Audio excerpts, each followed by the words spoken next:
Для налогоплательщиков, испытывающих временные финансовые трудности, Налоговым кодексом предусмотрена возможность изменения сроков исполнения налогового обязательства по уплате налогов на более поздний срок.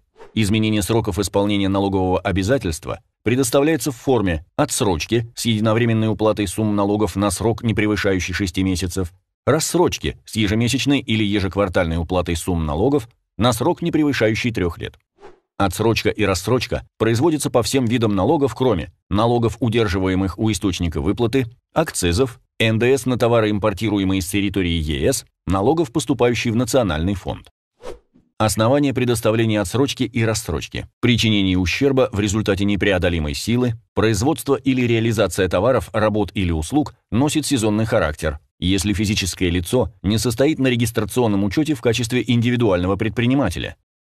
Принятие судом решения о применении процедуры реструктуризации задолженности. Основной вид деятельности относится к отрасли экономики, имеющей стратегическое значение. Представление дополнительной налоговой отчетности. Согласие с суммами начисленных налогов или плат, указанными в уведомлении о результатах проверки.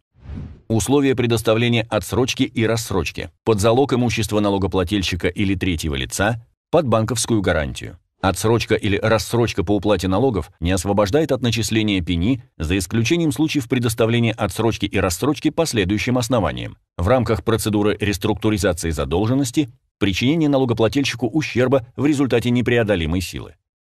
Перечень документов, прилагаемых к заявлению. Перечень контрагентов-дебиторов налогоплательщика с указанием цен договоров. Документы, подтверждающие наличие оснований для изменения срока уплаты налогов или плат. Документы об имуществе.